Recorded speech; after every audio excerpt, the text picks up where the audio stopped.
Welcome back. Our guest in this segment is John Farquharson, and we're going to be talking about a multi-billion-dollar important issue, which is sewage treatment. So, John, you're the guy who actually goes to some of these meetings, and more than most of us, you're in tune with what's happening. So the question is, what's happening? Well, I try to be, and I go to far too many of these meetings. Yes, you do, and we really, you and so many others on so many issues, all of society owes you a debt of thanks for the work you do. Well, there's lots of us out there doing it, Yes. so you divide the work up, that sort of thing. But I must say, it's 2016, so things are looking the best from my perspective than they have in a long time. You've got a new chair of the Capital Regional District, new CRD board chair, Barb Desjardins, replaced Niels Jensen. You've got a new vice chair of the Sewage Committee, Mayor Richard Atwell of Saanich, who has for a long time been very, very much involved in the sewage file. Who's the chair of the Sewage Committee? Mayor Lisa Helps. Okay. And so those things are all, I think, very, very positive in terms of fresh perspectives and perspectives that have been known to be more sympathetic to something other than a centralized secondary plant.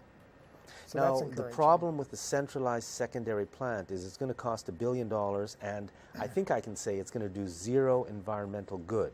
So a centralized secondary plant is a disaster, I think.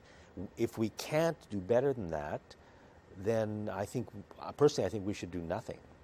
Well, I'm not sure if doing nothing is an option, but there are 5 options, for treatment on the table right now. But there are also 2 or 3 in the background that are being looked at as well, and these are distributed 100% tertiary. And none of those are an official option right now, but it's nice to at least see them as a unofficial option that's being looked at.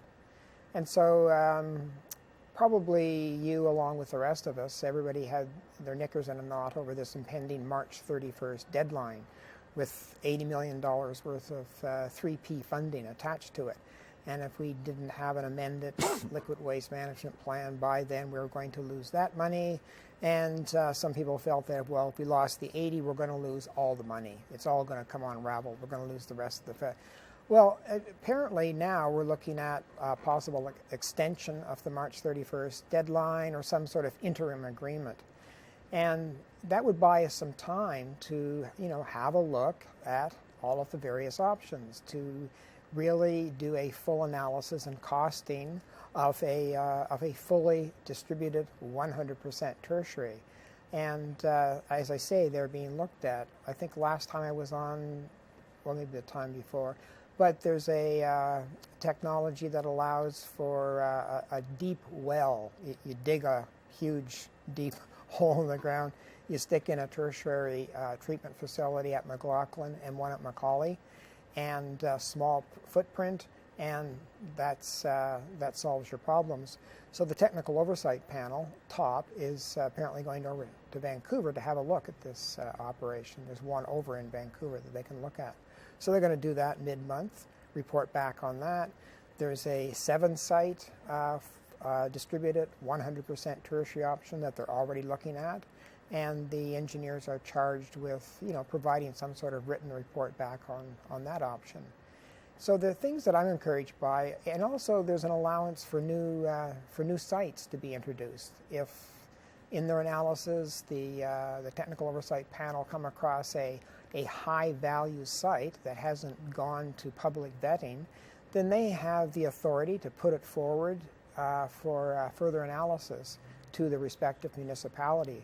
So if a really promising high value site shows up in Saanich or Victoria, TOP would go to the Sewage Committee and say, I would like you to put this forward to the respective municipality, and ask them to let us put the site forward for further analysis and costing. So it sounds like it's possible that actually some reasonably positive and good things may be happening. I'm encouraged. Okay. Now, I, as an interested citizen who's out there trying to get information, I haven't heard of any of this. In fact, I don't get any information. Is there any flow of information coming from our leadership to the public? The reason I know this is because Open Victoria, a little plug here, Open Victoria, of which I'm a director, we did a one-year anniversary interview with Mayor Lisa Helps, who is also, as I said, the chair of the sewage committee. So we spent 10 minutes talking about sewage. And so if a lot of the information that I gave you was, from that interview. The interview has only been up for a week, so things really, came to just about a complete stop over the Christmas period. They're going to pick up again with another round of public engagement. So in terms of getting information, you'll get the most up-to-date information, through this public engagement process that'll start in a week or two. But again, I was encouraged by, Chair Helps, chair of the Sewage Committee. Again, we could bring forward new sites, provided we don't do it in a sort of surprise kind of way that was done with Viewfield. So no surprise new sites, just sites that come up that are of high value and go through a proper protocol for being introduced to the public. She's said that they're going to really, dig deep in terms of innovation and looking at, what's out there in terms of innovative approaches to wastewater technology. Okay, so this does sound positive. Now, I said earlier that the original plan that we didn't go ahead with and was a $1 billion to build zero environmental benefit plan. Now, what do you think is possible for us to end up with good luck and good planning and good leadership? What's out there that can deal with the sewage treatment issues that we have in terms of cost and doing a good job? Well, again, my layperson, non-engineering hat on, the one that I'm most intrigued by, and I would really hope that is put forward for, again, a thorough analysis, full life cycle costing. So the life cycle of the project is 50 years. So let's cost this thing out over the 50-year life cycle, and let's really pay close attention to resource recovery, and let's make sure that it's environmentally sound in terms of being tertiary level treatment. So the best case scenario would be something that costs the neighborhood of $300 or $400 million at the front end in terms of capital costs, but over the 50-year life cycle, all of those costs are recovered through resource recovery, which is made possible through gasification. Now, is this pie in the sky thinking? I have no idea, but it's a technology and an approach that I think warrants a very thorough costing and analysis and costing. And the technology is out there somewhere. The technology is out there, and it's not, again, some sort of a prototype. It's been installed in various settings around the world. So if it's out there and it's proven, then why not look at that again very thoroughly, rather than settling for 19th century technology, which is anaerobic digestion? So for the last few years, we've seemed to have been moving inexorably down a road to, I would say, a real disastrous end. But it seems that you're saying now that there is the possibility that there are some positive signs that our elected leaders, our CRD board, and the Sewage Treatment Committee are beginning to at least look at veering away from that and towards something better. I mean, I really, really hope that can happen, because we can't afford to make a mistake here. No, it would be a huge mistake. And don't forget, you've got new CRD directors in, I guess old CRD directors, but in new positions of responsibility. So again, they bring a different perspective than those who formerly held those positions had. What's the timeline? It's early January now.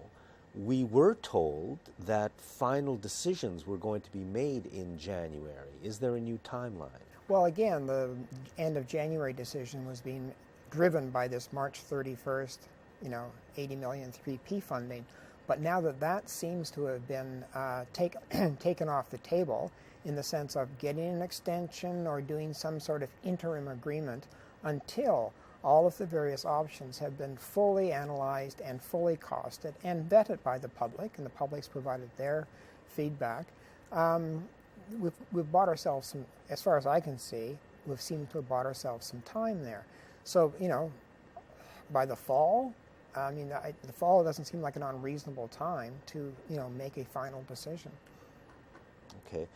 And Now, I've been wrong before, but in terms of the way that things are going now, the work that needs to be done, at the very outside, the end of this year. okay, so potentially by the end of this year, we would have the time to look seriously at some very, very good options. We will have looked at them. Is that going to actually happen, or could we still get derailed? Well, anything's possible in terms of getting derailed, but again, you've got the appointment in terms of the new CRD board director, CRD board chair, is for a year. So I think that Mayor Desjardins, as the new board director, will want to leave her mark, if you will, on the CRD. And if she's only got a year to do it, and if there's one file upon which to make your mark, I would suggest that the wastewater treatment. We're almost out of time, but how has the federal Liberal government been on this issue in the last couple of months since Well, they were they're great elected? because they're one of the forces again that's really gone in a very positive direction, because the three relevant ministers have gotten marching orders to do infrastructure projects that meet the highest standards of environmental impact, and they use the most innovative approaches to wastewater, that sort of thing. John, thank you it's nice to have a positive and upbeat take on something. I really, really hope it works out. Thanks a lot. Happy New Year. Yeah. Happy New Year. Thanks for watching this segment of Citizens Forum.